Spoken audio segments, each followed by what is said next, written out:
사회학경제 제6주차 수업 시작하겠습니다.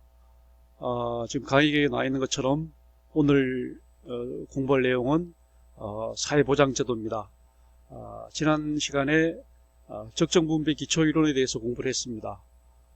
이 과목이 초반에 얘기한 것처럼 전반적으로 적정분배, 최적 배분의 이러한 이제 궁극적인 목표를 가지고 거기에 도달하는 어떤 그 수단들에 대해서 공부하는 식으로 이렇게 구성이 되어 있습니다.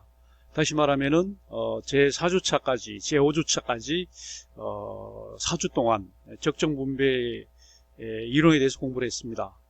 다시 말하면은 우리가 공부하는 사회와 경제라고 하는 과목이 어떤 과목이냐 하는 거, 그리고 경제학의 기본이 되는 시장경제, 그리고 공공재, 공공선택이론, 그 다음에 적정분배 기초이론까지 우리가 공부를 했거든요. 그럼 이어서 적정분배에 도달하기 위한 방법론에 대해서 우리가 이제 공부하는 식으로 그렇게 구성이 되어 있습니다. 다시 말하면 오늘부터 시작해서 다음 주, 그 다음에 그러니까 정부 지출, 그 다음에 그 제9주차에 경제성 분석, 여기까지가 이제 3주 동안 지출 측면에서의 적정분배의 방법론에 대해서 공부를 합니다. 이어서 제 10주차부터는 이제 수입 측면에서의 사회보장 적정분배 방법론에 대해서 공부를 해요. 다시 말하면 조세에 대해서 우리가 2주 동안 하고, 그 다음에 나오는 것은 이제 경제안정, 지방재정, 요거는 이제 전체적인 어떤 틀을 얘기하는 거니까. 다시 말하면 우리가 적정분배에 도달하기 위한 방법론은 일단 지출 측면에서 3주 동안 공부를 하고 수입 측면에서 2주 동안 공부를 한다, 이렇게 보면 되겠습니다. 제 11주차까지 공부를 하게 되겠습니다. 그렇게 되면 이제 오늘 공부를 하고 다음 주에 정부 지출 예산제도까지 공부를 하면은 중간 시험을 보게 됩니다. 그리고 이어서 이제 또 진도를 나가게 될 것이고, 그 다음에 10주차까지 리포트를 내게 돼 있죠. 그때까지 준비를 하면 되겠습니다. 자, 이제 사회보장제도에 대해서 우리가 이번 시간에 공부를 하도록 그렇게 하겠습니다. 사회보장제도는 우리 학교에서 사회복지학과에서, 그리고 부분적으로는 이제 상담심리학과에서 공부하는 그런 내용들이 되겠지만, 지금 이제 이 과목에서 공부하는 사회보장제도는 그런 측면이 아니고 경제학 측면에서, 다시 말하면 공공경제학, 다시 말하면 후생경제학 측면에서 보는 관점입니다. 다시 말하면 나라 살림의 어떤 중요한 지출 수단, 가장 중요한 사회 소득 재분배 수단으로서의 그 사회보장제도를 공부하는 것입니다. 그러니까 사회복지학에서 공부하는 그런 것과 약간 관점이 다르다, 이런 얘기만 하고, 그 구체적인 내용은 이제 나눠서 공부하도록 그렇게 하겠습니다. 지금 이제 사회보장의 개념에 대해서 우리가 먼저 공부를 해야 되겠습니다. 사회보장이라고 하는 말은 지금 영어로 지금 social security, 이렇게 사회보장이다, 이렇게 말 그대로 사회적 보장이다, 사회적 안전보장이다, 이렇게 말할 수 있겠습니다. 사회적 안전이다, 이렇게 말할 수 있겠죠. 그러니까 이 말을 이제 한번 우리가 개념적으로 한번 검토를 해봐야 됩니다. 이 말은 뭐냐면 이제 사회적 보장이라는 뜻입니다. 사회적 차원의 보장이라는 거죠. 어떤 이제 개별적인, 어떤 이제 사적인, 아니면 어떤 뭐랄까, 그런 어떤 그런 차원의 보장이 아니라 사회적인, 공공적인 차원에서, 국가적인 차원에서 하는 그런 보장이라, 이런 뜻이 되는 거죠. 사회적 보장이란 말이죠. 이 보장이란 말도 영어의 이제 security란 말도 그렇지만은 한문으로 이제 보장이라고 하면 이렇게 보호할 보자, 그 다음에 가로막는다는 장, 가로막을 장자, 가로막는 걸로부터의 보호입니다. 가로막는 걸로부터의 보호다, 이렇게 말합니다. 다시 말하면 장애로부터의 보호란 거죠. 장애. 우리가 이제 삶을 살다 보면은 여러 가지 장애물이 있지 않습니까? 뭐 개인적인 차원에서 장애물도 있겠으나, 여기서 말하는 것은 이제 사회적 차원에서 장애물을 말하는 겁니다. 사회적 차원에서 장애물이라고 그러면 다른 게 없습니다. 결국은 빈곤이죠. 사회적 빈곤, 사회적 빈곤으로부터의 보호다 이렇게 말할 수 있겠습니다. 그러니까 이거는 바로 밑에 나오겠지만은 몸으로부터의 보호라는 뜻이니까 약간은 수동적이고 뭐랄까 소극적인 의미를 가지고 있다고 볼 수 있겠죠. 그래서 이제 이 보장이란 말은 다시 말하면 장애로부터 보호다 이런 뜻이고, 영어로 말하는 security라고 하는 말은, 영어로 security란 말은 이제 우리가 안전하다 뭐 이런 뜻이잖아요. 안전. 이 안전이란 말이 결국은 이것도 이 말 자체가 벌써 소극적 의미란 뜻입니다. obstacle. 우리 살다 보면 여러 가지 그 장애물로부터의 보호란 안전이라는 뜻이죠. 장애물로부터의 안전 이런 뜻입니다. 그래서 이 security란 말 자체가 영어로 말하면 이제 형용사로 말하면 secure잖아요. secure, 안전하다. secure란 말인데, secure란 말의 어원을 보면은 라틴어로 보면 secura라는 뜻입니다. secura라는 뜻인데, 이 secura라는 말이 이제 se란 말이 없다는 뜻이죠. without. cure라는 말은 이제 영어로 말하면 cure. 안전, 보살핌, 뭐 이런 뜻입니다. 그러니까 secure란 말은 쉽게 말하면 이제 보살필 필요가 없다 이런 뜻이죠. 그러니까 이제 secure란 말은 그런 뜻입니다. secure란 말은 secura에서 나왔다 이런 뜻이 되겠습니다. 자, 그래서 이 보장이란 말은 지금 말한 것처럼 소극적인 의미를 가지고 있습니다.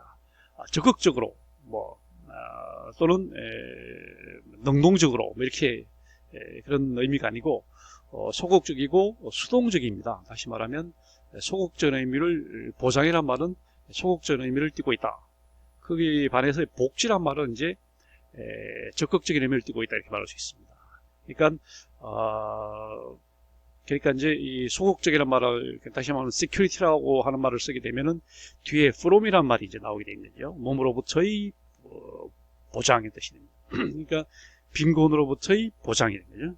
빈곤으로부터의 보장을 뜻하는 것이고, 반면에 이제 복지다 그러면 웰페어라고 그러면 이거는 적극적인 의미가 같습니다. 웰페어란 말은 이제 영어에 웰이란 말이 이제 좋다, 건강하다는 뜻이잖아요. 페어란 말이 어떤 상태랑 좋은 상태, 웰페어란 말이 합성 거죠. 그러니까 웰, 건강하고 좋은 페어, 상태, 그런 상태에 있는 것을 이제 한문으로 번역해서 복지다고 이렇게 복지라고 번역한 겁니다. 이게 이제 to에 해당이 되는 거죠. 다시 말하면 security라고 하면 security from 말한 거고, welfare라고 그러면 이제 적극적 의미를 갖기 때문에 welfare to 이렇게 하는 거죠. welfare to 뭐 풍요 이런 뜻이 되겠습니다. 그러니까 이런 의미적인 차이가 있다. 그렇게 이제 우리는 미리 알고 들어가야 됩니다. 물론 이제 우리가 통상적으로 우리나라에서 말할 때 사회보장 그러면 좀 거시적인 그런 관점이 있어요. 반면에 사회복지 그러면 약간은 미시적인 그런 좀 수단적이고 그런 걸 뜻할 때가 많은데, 원래 이제 어원적으로 볼 때 보장이라고 할 때는 빈곤으로부터의 이제 보호라는 뜻이고, 어원으로 볼 때 이제 복지라고 할 때는 이제 풍요로 하는 이제 복지라는 뜻입니다. 이거는 이제 우리가 자유라고 하는 것도 그렇잖아요. 이 자유도 무슨 옛날에 보면 freedom from 습니다. 속박으로부터의 자유의 뜻이지만, 오늘날 자유는 이제 적극적인 자유입니다. freedom to 뭐를 지향할 수 있는 이제 자유 이런 뜻으로 변화가 된 것처럼, 바로 이제 보장이라는 뜻은 부정적이고 소극적인 의미를 담고 있다 이렇게 얘기를 할 수 있겠습니다. 이 말이 쓰이게 된 것은, 소셜 시큐리티란 말이 이제 쓰이게 된 것은 사실 그렇게 길지 않습니다. 세큐라란 말이 아주 오래된 라틴어긴 하지만 이 합성으로서 이제 어떤 소셜 시큐리티 이렇게 쓰여질 때는 이 말은 별로 어원적으로 볼 때는 1935년이에요. 그러니까 2차 대전 중에 이제 사실 미국에서 사회보장법이라고 하는 그 법이 제정이 됐잖아요. 소셜 시큐리티 액트라고 하는 법이 제정이 됐습니다. 이때 사실상 소셜 시큐리티라는 말이 이제 처음으로 쓰였다 이렇게 말할 수 있는 거고, 그 이후로는 이제 전 세계적으로 보편화돼 가지고 사회보장이란 말이 굉장히 많이 쓰이게 된 거고, 그 이후에 이제 뭐 소셜 웰페어라는 말이 또 등장한 거고, 사회복지, 또 좀 더 나아가서는 이제 민간 차원에서 또 사회 사업, 또 소셜 워크 이런 말이 또 등장한 거고, 그래서 계속 이제 어휘들이 풍부해져 갔다 이렇게 얘기할 수 있겠습니다. 우리나라로 볼 때는 사회보장에 관한 법률이 이제 1963년에 처음으로 제정이 됐습니다. 그 전에는 뭐 사회보장이라고 하는 말 자체가 없었고, 그게 이제 시행이 되어 오다가 우리가 알다시피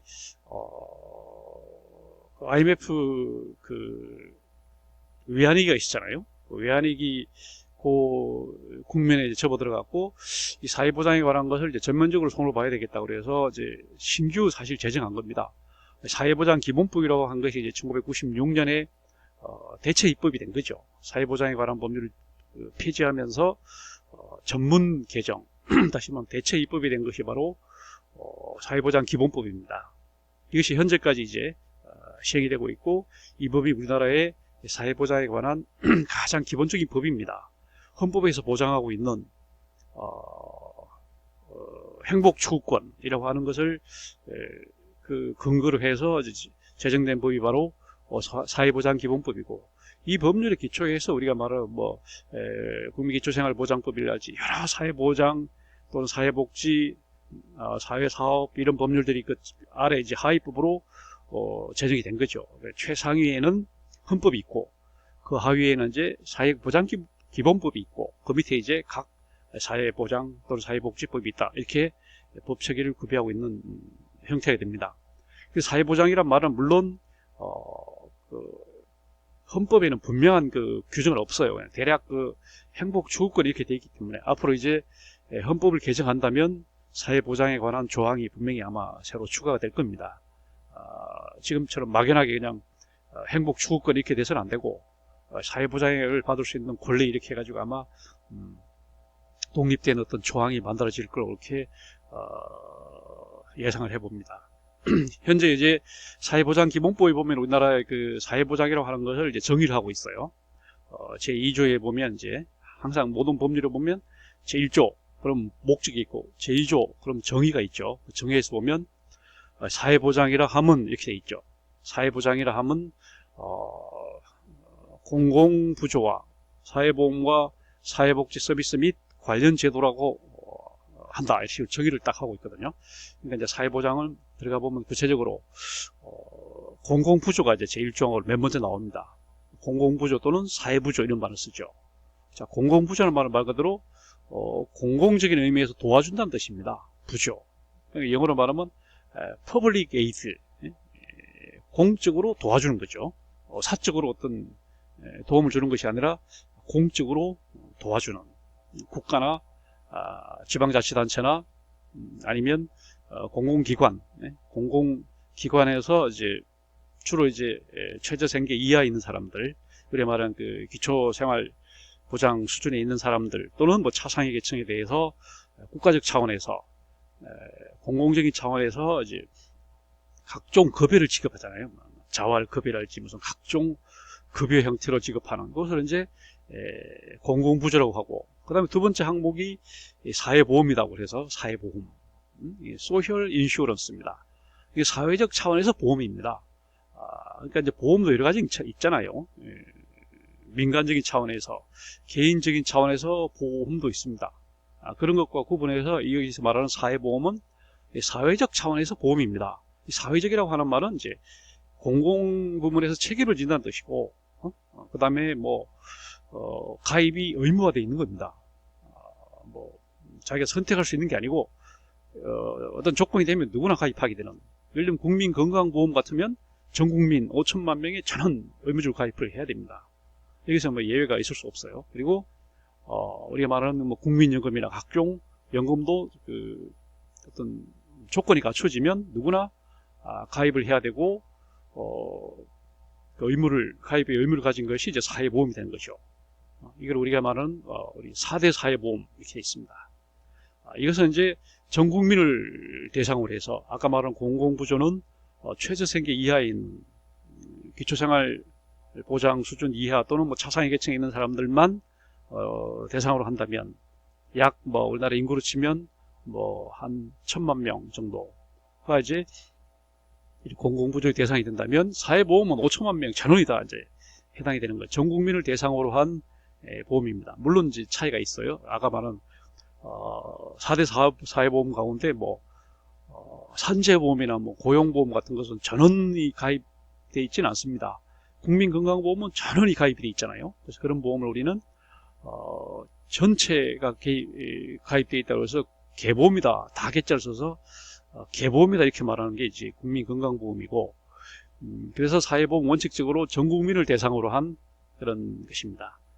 그 다음에 세 번째가 이제 사회복지 서비스인데, 이거는 우리가 흔히 말하는 취약계층이죠. 4대 취약계층이라고 하는 아동, 노인, 여성, 장애인을 필두로 해서 신취약계층, 이런 사람들은 현재는 어떤 빈곤 상태는 아니고 하더라도 빈곤 상태에 빠질 가능성이 상당히 높은 사람들이기 때문에 이제 선제적으로 서비스를 제공하는 그런 대상, 이 사회복지 서비스입니다. 이것도 뭐 한 국민으로 치면은 뭐 한 1,000만 명 정도 뭐 해당이 된다고 볼 수 있겠고, 지금 뭐 노인 인구가 급격하게 늘어나고 있기 때문에 대상이 점점 뭐 늘어난다고 볼 수 있죠.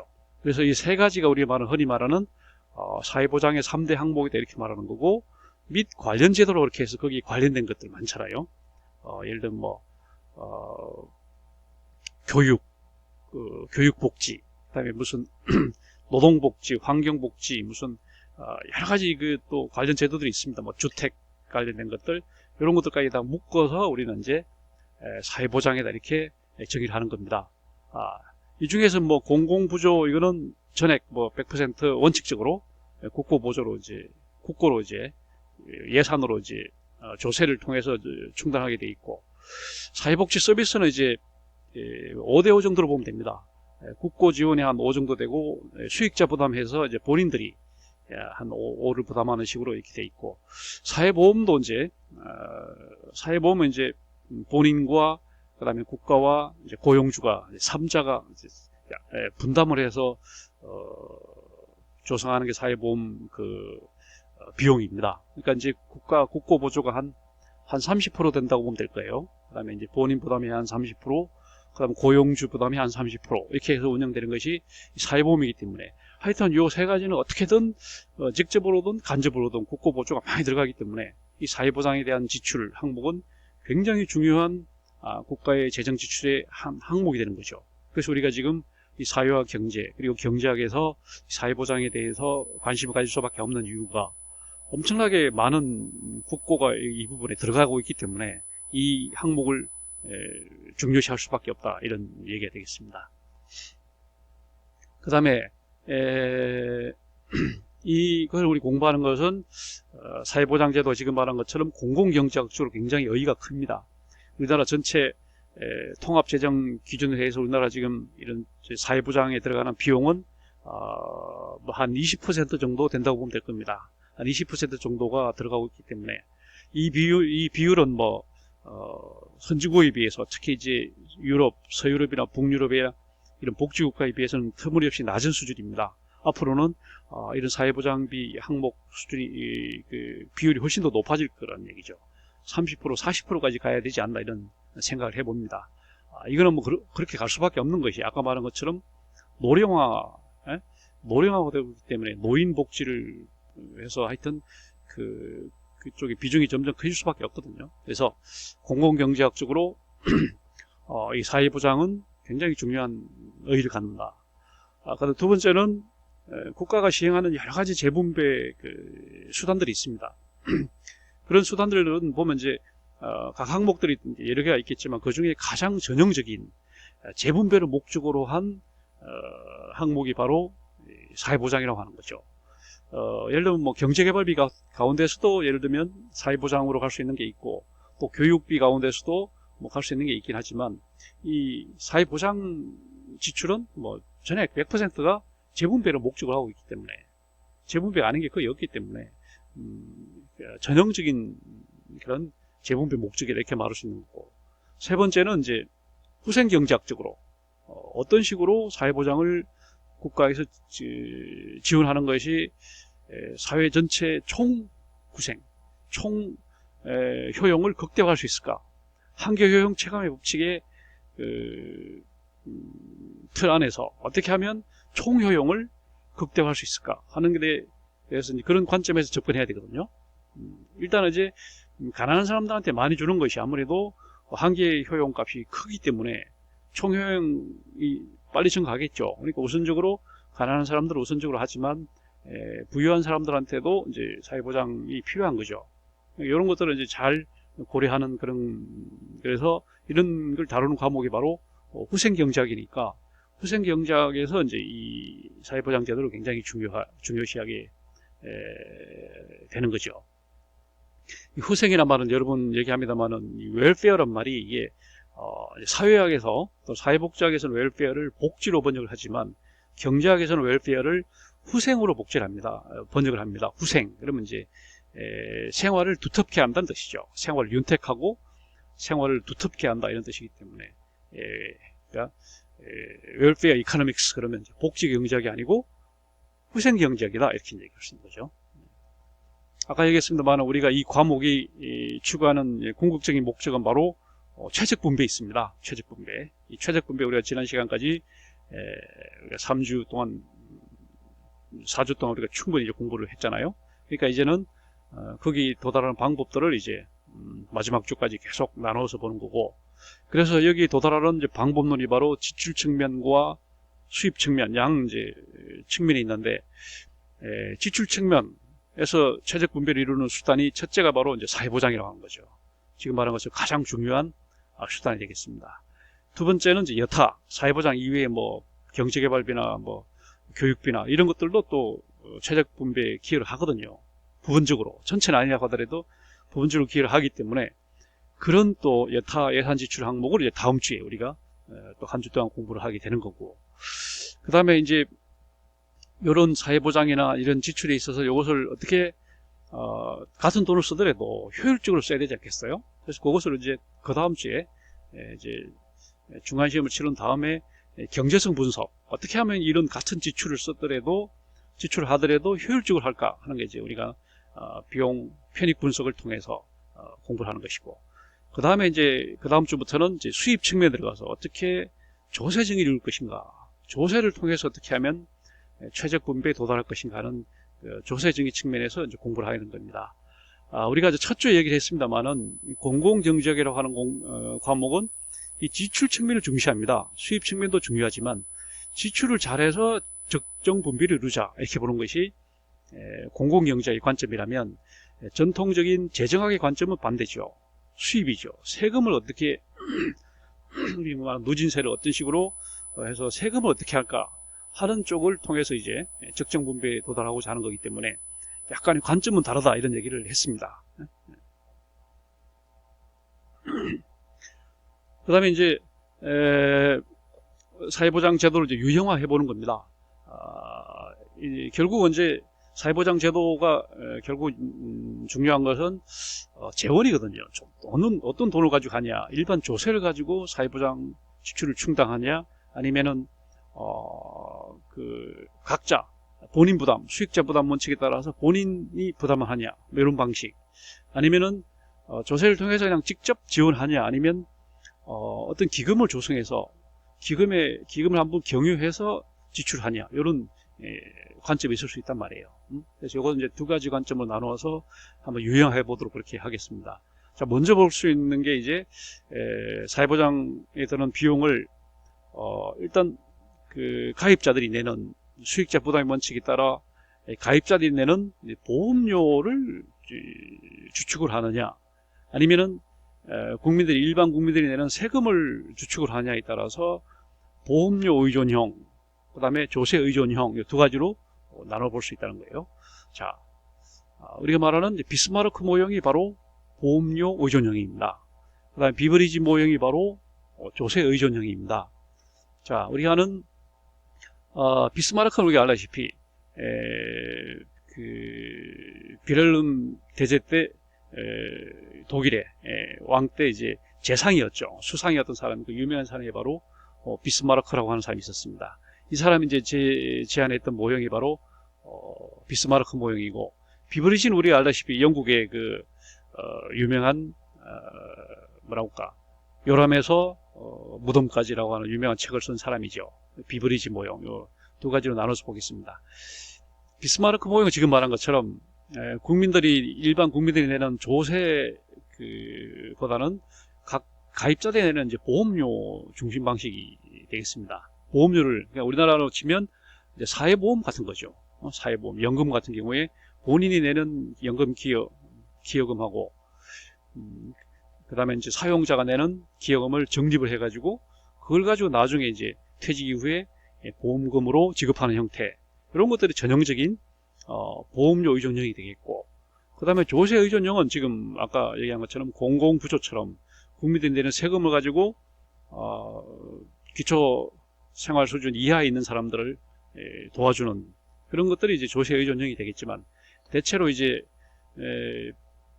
항목별로 대체로 그런 차이가 있긴 합니다만은, 항목별로 그런 차이가 좀씩 있긴 하지만, 그래도 대체로 보면 이제 비스마르크 모형은 아무래도 본인들 개별 부담, 그러니까 수익자 부담에 충실한 그런 모형이라고 얘기할 수 있겠고요. 이런 경우에는 이제 국가가 직접 운영하는 사회보험 방식이 있고, 그 다음에 어떤 공공기관을 운영하는 방식이 있습니다. 쉽게 말하면 국가 직영하는 방식, 이것을 우리는 사회보험 방식이라고 말하고, 그 다음에 어떤 우리나라에 지금 있는 것처럼 뭐 공단 같은 게 있잖아요. 국민연금공단, 이런 공단을 통해서 운영하는 그런 것을 국민보험이다 이렇게 말합니다. 국민보험. 그래서 미국 같은 경우는 이제 여기 나온 것처럼 미국이 이제 전형적인 경우고, 그 다음에 독일, 프랑스, 오스트리아 이런 나라들이 이제 해당하는 것이 바로 국가가 직영하는 사회보험입니다. 국가가 직영을 하는데 이제 본인이 내가지고 이제 본인이 내서 본인이 가져가게끔, 우리나라 말하면 보건복지부가 직접, 아니면 서울시가, 각 자치구가 직접 운영하면서 이제 보험료를 징수해가지고 이제 지금으로 치면 어떤 형태가 있겠어요? 고용보험 같은 거죠. 고용보험 같은 거 지금 우리나라 지금 고용노동부, 그 다음에 고용노동청, 그 다음에 이런 고용노동부에서 이제 고용보험, 산재보험을 이제 직접 뭐랄까 징수를 하거든요. 그래갖고 이제 또 지급을 하고 하거든요. 국가가 이런 식으로 직영하는 방식을 사회보험이라고 하고요. 그 다음에 지금 예로 든 것처럼 공단을 통해서 국민연금공단, 국민건강보험공단 이런 공단을 통해서 운영하는 보험료를 이제 징수해가지고 보험금을 지급하고 이런 식으로 하는 것을 국민보험 방식이라고 합니다. 이건 한국, 대만이 지금 그렇게 가고 있어요. 대체로 못하는 겁니다. 그 다음에 이제 두 번째로 비브리지 모형은 아까 말한 것처럼 일반 조세, 각자가 내는 그 보험료보다는 일반 조세를 가지고 가는 방식입니다. 이런 방식을 이제 조세 방식 또는 국가가 직접 서비스를 제공한다 그래서 국가 서비스 방식 이렇게 말한 겁니다. 이런 경우에는 병원 같은 이런 의료기관 같은 게 굉장히 광범하게 국유화되어 있는 경우에 이제 적용이 가능하기 때문에 스웨덴, 영국, 이탈리아 이런 나라들이 비브리지 모형에 해당이 됩니다. 그러니까 이제 이런 식으로 이제 유형화를 해보지만 다시 말하지만 아까 말한 그 사회보장의 3대 항목별로 볼 때 좀씩 달라요. 그러니까 우리나라도 지금 좀씩 다르긴 하지만 대체로 어느 쪽에 이제 비중을 두냐, 어떻게 보면 이념형이라고 볼 수 있겠죠. 이념형. 현실형은 다 복합적인 형태가 될 겁니다. 두 가지로 나눠볼 수 있다는 거고. 그래서 이것을 우리나라에 한번 현황을 한번 적용을 해보니까 우리나라 지금 사회보험은 국민보험 방식을 택하고 있어요. 연금보험, 그 다음에 건강보험, 고용보험, 산재보험 이것들은 기본적으로 본인 부담이 있습니다. 본인들이 얼마씩 내야 돼요. 그 다음에 고용주, 회사에서 얼마를 부담을 합니다. 그 다음에 국고 지원이 있을 수 있습니다. 하여튼 이런 식으로 분담하는 식으로 기여금을 분담하는 식으로 가기 때문에 이런 사회보험은 우리나라는 지금 국민보험 방식을 따르고 있습니다. 그러나 또 그 군인연금은 또 다릅니다. 군인연금은 또 국방부에서 직접 운영을 합니다. 이미 뭐 군인연금 나중에 또 나오겠습니다만 군인연금 기금이라고 하는 게 있었거든요. 군인연금 기금이 너무 방만하게 운영이 되다 보니까 1973년도에 이미 부도가 났습니다. 파산했어요. 그러다 보니까 이제 더 이상 기금이 이제 고갈되니까 그다음에 이제 예산 편성해갖고 군인들한테 연금을 직접 지급합니다. 이런 것들은 그러니까 조금 방식이 조금 다르긴 하죠. 그다음에 우리나라의 그 공공부조는 국가 서비스 방식입니다. 국민기초생활보장을 하는 수단들이 있어서 각 급여들 있잖아요. 무슨 생계급여, 자활급여, 교육급여, 뭐 의료급여 이런 급여들은 국가를 통해서 보건복지부를 통해서 아니면 지방자치단체를 통해서 하여튼 국고 예산을 전액 지불하는 방식입니다. 그러니까 이건 이제 전형적인 국가 서비스 방식이 되어 있고요. 그 다음에 이제 사회복지 민영화가 많이 추세가 되면서 이제 사회복지 서비스는 굉장히 좀 다양해졌습니다. 국가가 직접 운영하는 것은 없고 거기가 다 이제 민간한테 위탁을 주고 그 다음에 또 그 바우처로 이제 또 지급을 해가지고 바우처를 또 쓰게 하고 이렇게 해서 사회복지 민영화 영향을 많이 받고 있고요. 그 다음에 지금 활발하게 논의가 되고 있는 국민 기초소득보장제도. 요 기초소득보장 이게 이제 되면은 앞으로 이제 사회복지 서비스가 점점 더 많아질 거고 바우처 형태로 이제 지급하게 될 겁니다. 다시 말하면 기초소득보장제도가 이제 도입이 되면 국가 서비스 방식이 없어집니다. 국가 서비스 방식을 전부 이제 사회복지 서비스 형태로 하고 각 개개인들에게 다달이 얼마씩 돈을 주고 그 사람들이 알아서 이제 돈을 쓰도록 이렇게 하는 거기 때문에 그렇게 되면 이제 국가 서비스 방식이 없어지는 거죠. 같이 갈 수는 없습니다. 그래서 기초소득보장제도가 굉장히 뭐랄까 이상적인 라고 생각하는 사람들이 있는데 그렇지는 않습니다. 유럽에서 기초소득보장제도가 처음 논의된 것은 기존의 사회보장을 축소하면서 기초소득보장을 한다는 얘기입니다. 기존의 사회보장을 계속하면서 추가적으로 기초소득보장한다는 게 아닙니다.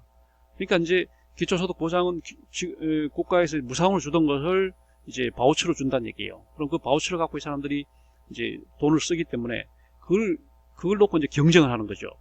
민간 사회복지기관들이 경쟁을 하다 보니까 시장에 맡기는 게 돼요. 그러니까 상당히 위험한 그런 발상이라고 볼 수 있기 때문에 이거를 잘 생각을 해야 됩니다. 얼핏 보기에는 모든 전 국민들한테 매달 30만 원씩 준다 이렇게 생각하는 사람들이 있는데 그렇다면은 기존에 이제 공공부조는 없어지는 겁니다. 그러니까 이걸 잘 판단을 해야 됩니다. 그 다음에 우리는 그 3대 항목을 볼 때 그래요. 빈곤 예방하는 그런 항목이 있고요. 그 다음에 빈곤 구제하는 그런 또 항목이 있고요. 그 다음에 빈곤 예방과 구제를 동시에 하는 그런 항목이 있습니다. 빈곤을 예방하는 사회보장의 항목은 사회보험이죠. 사회보험이라고 하는 것은 사회보험을 통해서 전 국민들을 이제 사회보험에 가입을 시켜서 빈곤을 미리 예방하자는 차원의 제도가 바로 사회보험입니다. 사회보험은 이런 연금보험을 통해서 모든 국민들에게 최저 소득을 보장하고 건강보험을 통해서 최저 건강을 보장하고 고용보험을 통해서 최저 고용을 보장하고 산재보험을 통해서 최저 안전을 보장하자 이렇게 해서 궁극적으로 전 국민을 빈곤으로부터 예방하자 이렇게 하는 것이 바로 사회보험이고 반면에 빈곤구제는 공공부조입니다. 이미 빈곤에 빠진 사람들한테 주로 자활 중심이에요. 뭐 생계급여, 교육급여, 뭐 의료급여 여러 급여 형태가 있긴 하지만 이런 급여를 통해서 궁극적으로 그런 빈곤에 빠진 사람들을 구제하자는 그런 취지가 바로 공공부조입니다. 세 번째 이제 사회복지 서비스는 이제 취약계층들한테 이제 사회복지 서비스를 제공함으로 해서 그 다음에 자활 능력을 키워주고 해서 빈곤을 구제도 하면서 또한 그 사람들 하여금 빈곤에 빠지지 않도록 예방도 하면서 하는 동시에 이제 추구하는 것이 바로 사회복지식 서비스다, 이렇게 이제 얘기할 수 있겠습니다. 그래서 우리나라는 이런 3대 항목별로 비스마르크 모형이 적용되는 그런 항목도 있고, 비버리지 모형이 적용되는 그런 항목도 있다, 이런 얘기가 되겠습니다. 그 다음에 볼 것이 재원 조달 방식이 말한 것처럼 본인이 부담하냐 아니냐, 이런 방식. 본인이 부담하냐에 그 다음에 전액 국고가 그냥 지원 부담하냐, 이런 방식이 있을 수 있고, 그 다음에 기금을 경유하냐 아니면 조세를 가지고 바로 지출하냐, 이런 유형화가 있을 수 있습니다. 자, 먼저 객출형과 비객출형을 나눌 수 있어요. 객출형을 말 그대로 나누어서 이제 부담한다는 거. 객출형은 수익자 부담의 원리에 맞게끔 본인 부담이 있다는 거예요. 그 다음에 고용주, 회사에서도 부담을 하고 국고에서도 부담을 하고, 그 다음에 중요한 것은 본인 부담이 있다는 거예요. 이것을 우리는 객출형이라고 합니다. 이 객출형은 이제 본인의 책임성을 중시하기 때문에 너무나 이제 자연스러운 거죠. 그러나 문제는 이제 본인이 소득이 없을 때, 그럴 능력이 없을 때 그럼 어떻게 할 거냐, 이런 문제가 생겨서 객출형이 이상형이긴 하지만 본인 능력 문제가 있어서 이제 또 비객출형이라고 하는 그런 항목이 생길 수밖에 없어요. 예를 들면 우리나라 지금 사회보험 같은 경우는 객출형 아닙니까? 그 사람들이 어느 정도 소득이 있다는 걸 전제로 해서 사회보험이라고 하는 것이 가능한 거예요. 어떤 뭐 완전히 그 장애인이랄지, 완전히 아동만 있다할지, 노인만 있다할지, 이럴 경우는 소득이 없잖아요. 이런 경우는 이제 공공부조로 갈 수밖에 없습니다. 이런 사람, 그리고 공공부조 형태에서는 당연히 비객출형으로 본인 부담이 없이 전액 국고로 그냥 해결하는 방식, 이런 것을 우리는 비객출형 방식이다, 이렇게 얘기를 한 거고, 그 다음에 또 한 가지 기준은 기금을 조성을 해서 이제 기금을 적립해서 운영하냐 하는 것, 적립 방식 있을 수 있고, 그 다음에 적립하지 않고 바로 그냥 지출하는 그런 부가 방식이 있을 수 있다. 두 가지 나올 수 있다는 거예요. 적립 방식은 이제 기금이에요, 기금. 자, 이것도 우리나라 현재를 보면은 거의 전부가 이게 객출 방식이다. 사회보험은 전부 객출 방식이고, 그 다음에 비객출형은 공공부조 외에는 없습니다. 그래서 이것은 바람직하긴 하지만 본인 능력이 없는 경우에는 비객출형으로 갈 수밖에 없다, 이렇게 얘기할 수 있겠고, 그 다음에 연금 가운데 이제 국민연금, 공무원연금, 사학연금, 별정우체국 직원연금, 이런 4대 연금은 이른바 연금기금을 조성을 합니다. 본인 기여금, 국고기여금, 그 다음에 회사 고용주 기여금, 요걸 이제 적립을 해서 기금을 조성해 갖고 요 기금을 잘 운영을 합니다. 주식에서 투자도 하고 해서 수익금을 내 갖고 그걸 가지고 이제 보험금을 지급을 하는 형태, 이런 것을 이제 지금 말한 것처럼 적립 방식이라고 했잖아요. 이렇게 운영을 하고 있습니다. 다만 아까 얘기한 것처럼 국민연금은 이미 1973년에 국민연금 기금이 고갈됐기 때문에 이제는 일반 회계에 의해서 국방부 일반 예산으로 그냥 군인연금을 지급을 하고 있습니다. 이거야말로 가장 전형적인 부가 방식이라고 볼 수 있겠습니다. 국민건강, 지금 노인장기요양보험을 포함해서 국민건강보험, 그 다음에 고용산재, 이런 모든 사회보험은 원칙적으로 적립 방식을 택하고 있다, 이렇게 얘기할 수 있겠고, 근데 이런 이제 기금이 위험하다, 이렇게 기금이 완전히 고갈이 되면 그때는 어쩔 수 없이 또 부가 방식으로 갈 수밖에 없어요. 조세로 바로 그냥 다시 말하면 그 군인연금의 전철을 밟을 수밖에 없는 겁니다. 그 다음에 사회복지가 민영화되면서 사회복지가 민영화되고 있습니다. 그래서 지금 공공부조나 사회복지 서비스 같은 경우에는 이제 전액 국고로 지금 지원을 하고 있는데, 앞으로는 회사도 좀 부담을 해야 됩니다. 회사도 좀 분담을 해서 기업 부문도 좀 분담을 할 필요가 있다. 예를 들면 국민기초생활보장도 국고만 지원할 게 아니고 회사나 또 일반 기업 부문도 좀 더 기여를 하는 그런 방향을 모색을 해야 되겠다, 이런 얘기가 되겠습니다. 그 다음에 사회보장제도의 그 경제적 효과를 이제 봐야 됩니다. 사회보장제도로 하는 것이 경제적으로 어떤 효과가 있느냐, 이걸 이제 보는 거죠. 사회보장제도로 하는 것이 지금 이제 한 몇 가지 나눠볼 수가 있겠죠. 사회보장제도를 확대할 경우에 어떤 경제적 효과가 올까, 시장 경제에 어떤 영향을 줄까 하는 얘기입니다. 먼저 거시적, 미시적으로 나눠서 한번 보겠습니다. 거시적 효과를 보면은 사회보장제도를 확장하면은 굉장히 그 안정화됩니다.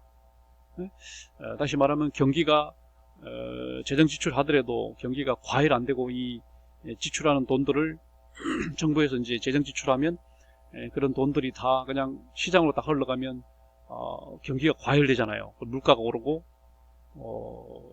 이런 문제가 또 발생하니까, 또 아니면은 그걸 또 정부 재정 지출을 축소하면 시장이 갑자기 침체가 되잖아요.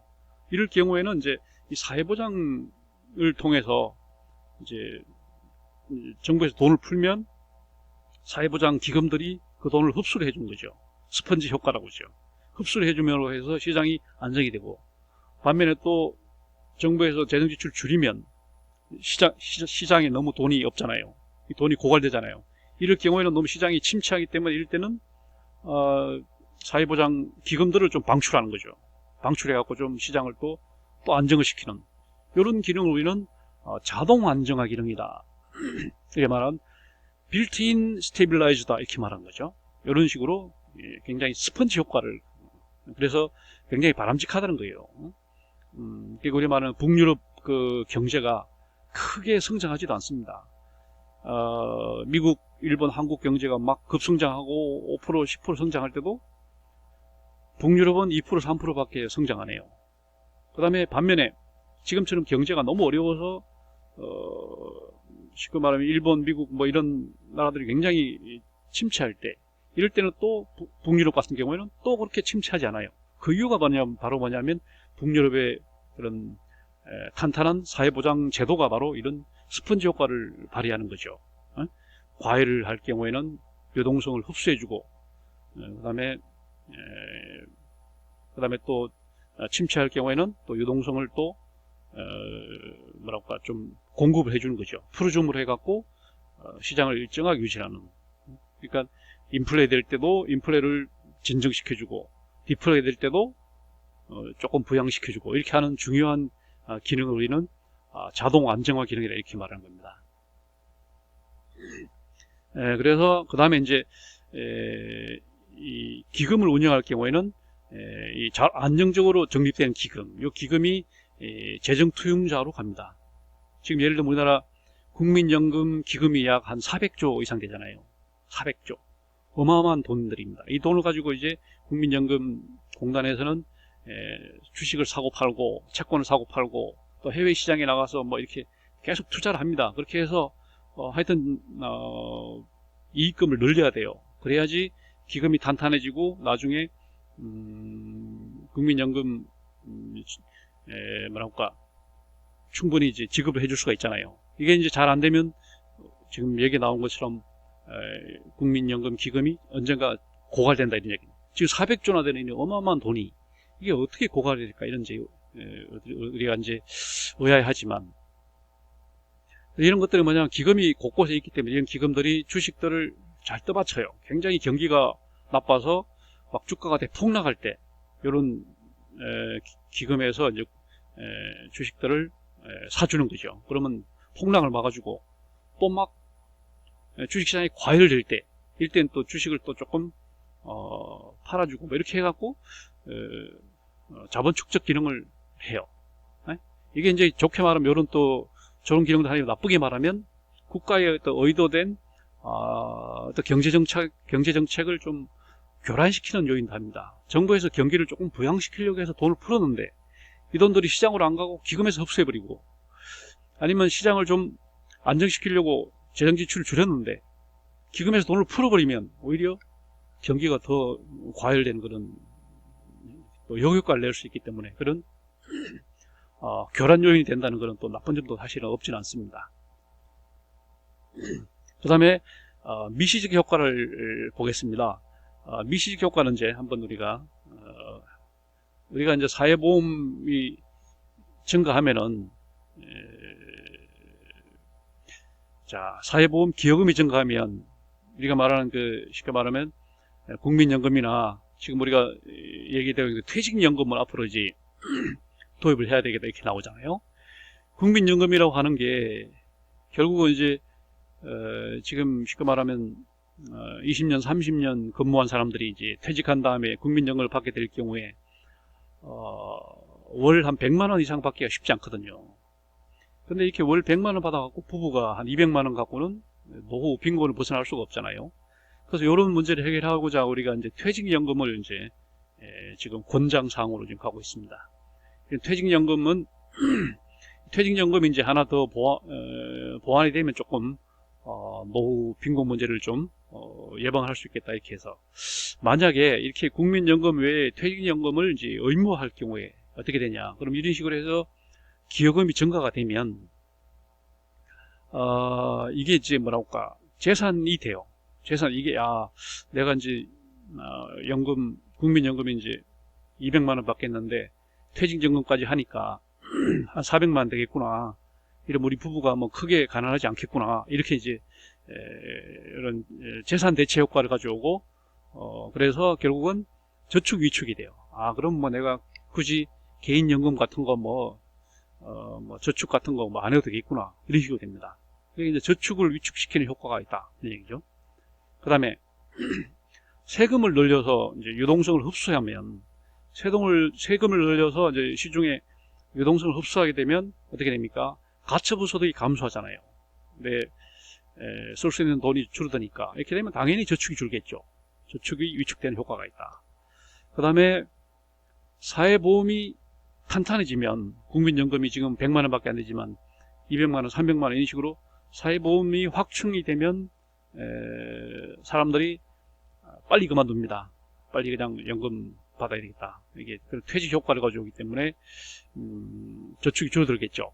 그 사람들이 오래 일하면서 저축을 해줘야 되는데 빨리 일하고 바로 그냥 노후 생활에 들어가니까 저축이 당연히 퇴직이 되면서 저축을 가져오는 효과가 가져오는 거죠. 사회보험이 확충이 되니까 이 사람들이 그만큼 저축 증가를 가져오는 효과가 되는 거죠. 그 다음에 세대 간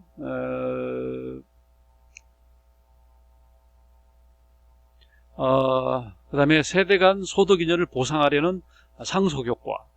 그러니까 뭐랄까, 부모가 이제 지금처럼 뭐 2주택, 3주택 대해서 규제를 할 경우에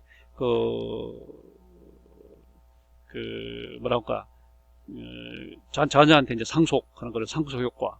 상속을 하게 되면은 저축 증가 효과가 온다는 거죠.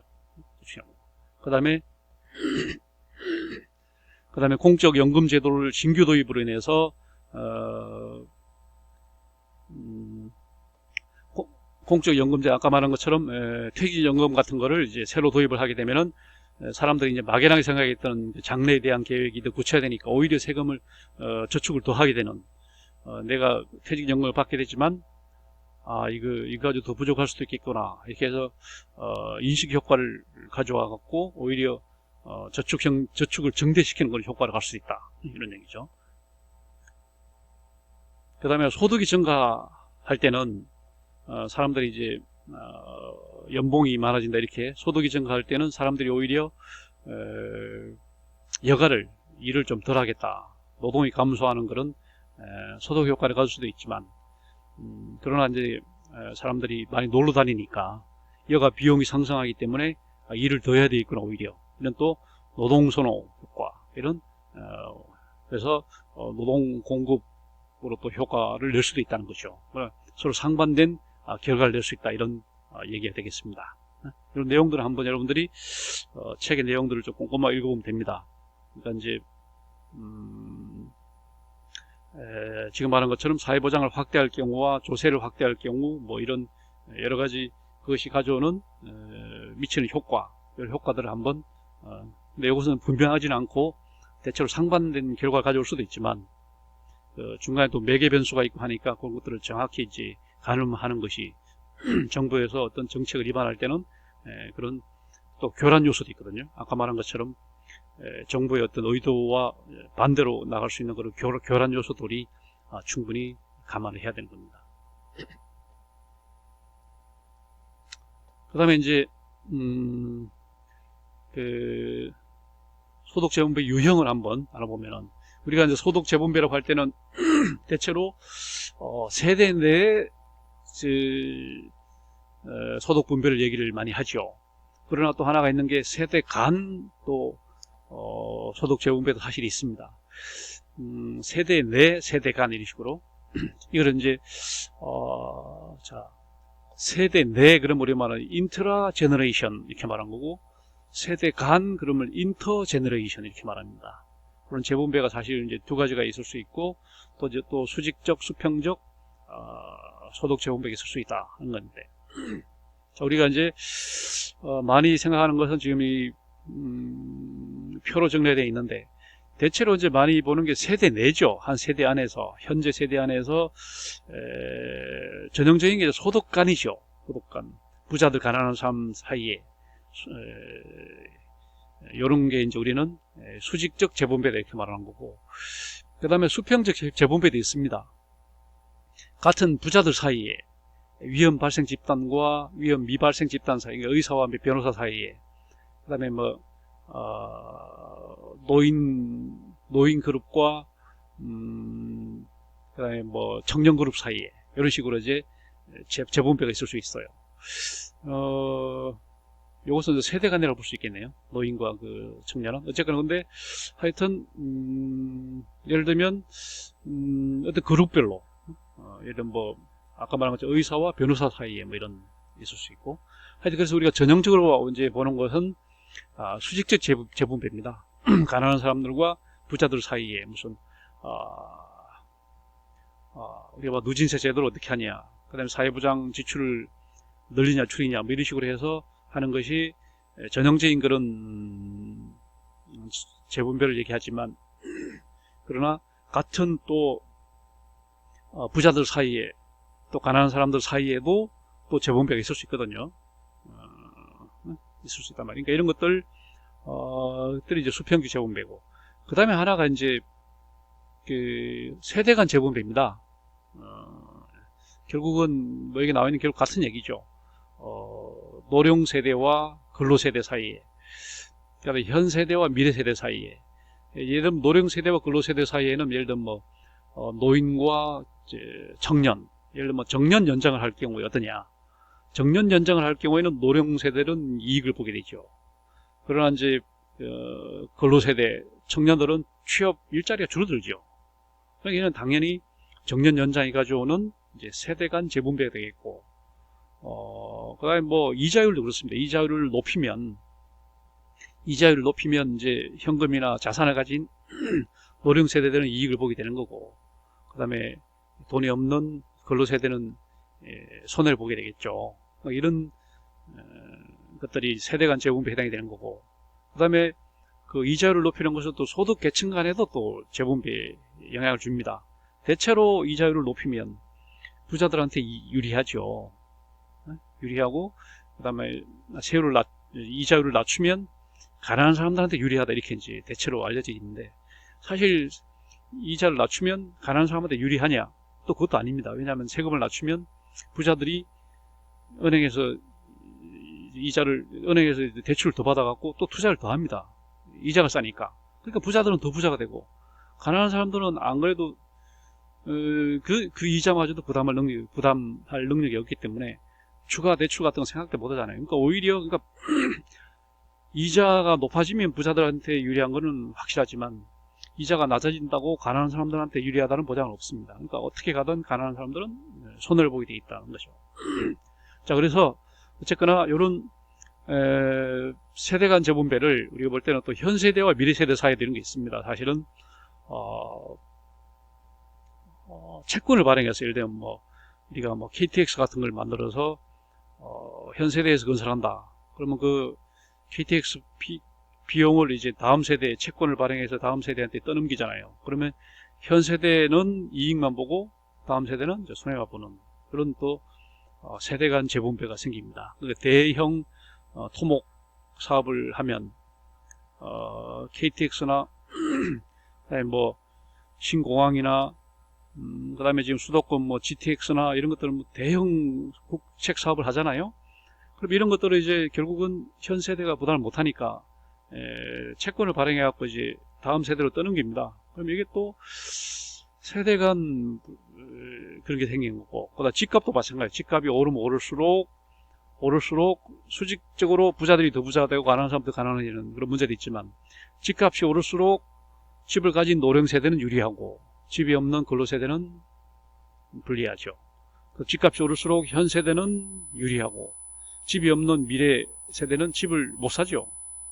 그러니까 이렇게 되니까, 그러니까 이런 것들이 가져오는 뭐라고 할까, 결과들을 한번 세대 내만 볼 게 아니라 세대 간에도 꼭 봐야 됩니다. 세대 간도 꼭 봐야 되고, 또 수평적으로도 봐야 돼요. 수평적으로도 또 부자들 사이에서도 예를 들면 현금 자산을 많이 가진 사람하고 부동산을 가진 사람하고 이런 것도 이제 봐야 되고, 이런 것도 다 굉장히 복잡한 영향이 있기 때문에, 그래서 우리는 이런 소득 재분배를 좀 더 넓은 눈으로 봐야 되겠다, 이런 얘기를 하는 겁니다. 그 다음에 이제 보충적 사회보장 얘기입니다. 지금 보충적 사회보장이 국가에서 하지 않는 그런 것들이죠. 국가가 이제 하는 게 어려움이 있으니까 민간에게 넘깁니다. 그래서 우리는 민영화가 많이 진행이 되고 있습니다. 공공부주에 어쩔 수 없이 국가가 이제 전액 부담을 해서 한다고 그러지만, 사회보험이 점점 이제 민영화됩니다. 그러나 산재보험이나 고용보험 같은 거야 뭐 민영화 할 수가 없는 영역이고, 그다음 연금보험 같은 경우도 뭐 할 수 없는 거고, 할 수 있는 게 결국은 이제 건강보험인데, 그래서 결국은 민간 건강보험이 나온다, 이런 게 있었고, 그래서 이제 이런 것들이 많아진 거. 그래서 결국은 사회보장 민영화 그러면 결국은 사회복지 서비스 영역입니다. 사회보험보다도 사회복지 서비스 쪽이고, 그 다음에 복지 바우처가 많이 이제 많아져 가지고, 이걸 가지고 이제 또 사회복지 기관들 사이의 경쟁, 또 시장 원리가 이제 또 작동이 되는 거죠. 원래는 이제 복지기관들이 너무 이제 도덕적 해이에 빠지니까 조금 뭐랄까, 어떤 경쟁 원리를 좀 도입을 해보자 해서 도입한 게 바로 바우처 제도인데, 이게 이제 여러 또 악효과를 낼 수 있는 거죠. 그 다음 하나가 이제 기초소득보장제, 아까 얘기를 했습니다. 이것도 이제 기초소득보장제도 유럽에서, 특히 북유럽에서 민영화 차원에서 도입이 된 거기 때문에, 이것이 우리가 말하는 그런 복지사회의 어떤 그 핑크빛 그런 꿈이 아니고, 이게 현실에 들어가 보면 사실은 민영화의 다른 또 한 수단이다, 이런 것을 충분히 감안해야 되고요. 그 다음에 복지다원주의, 자, 이런 것들이 있습니다. 그 다음에 소득 이전 제도를 나눠보겠습니다. 이거는 지금 보면은 사회보장 제도기도 하면서 또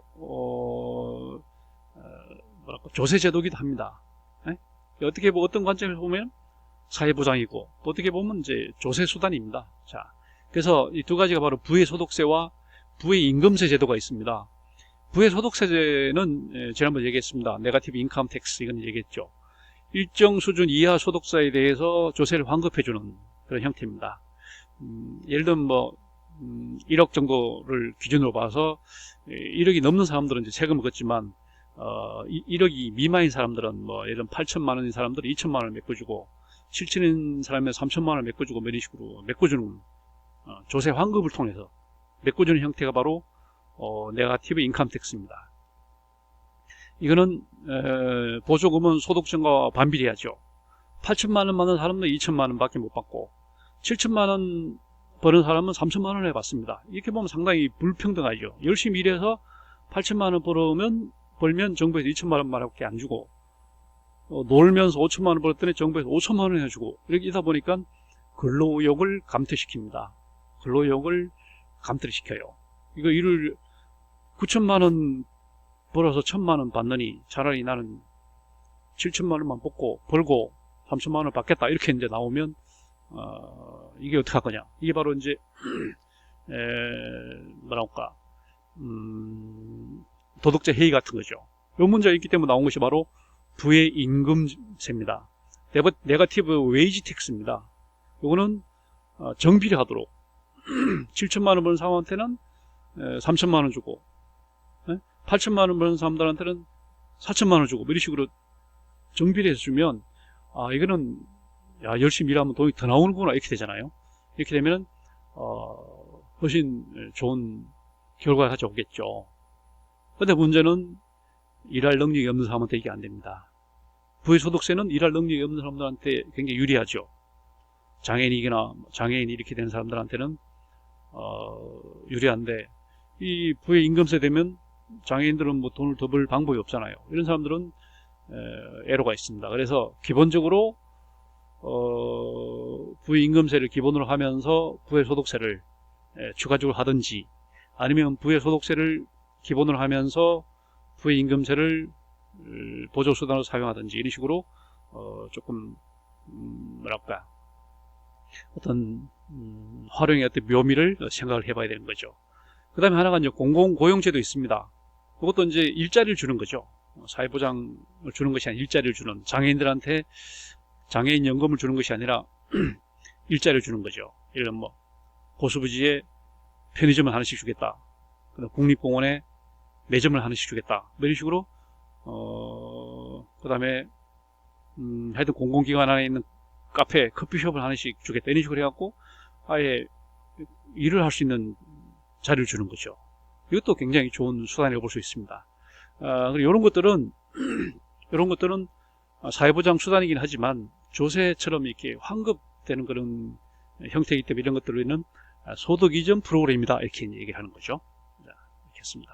자, 사회보장제도는 오늘 여기까지 하고 다음 시간에는 정부 지출에 대해서 공부하도록 하겠습니다.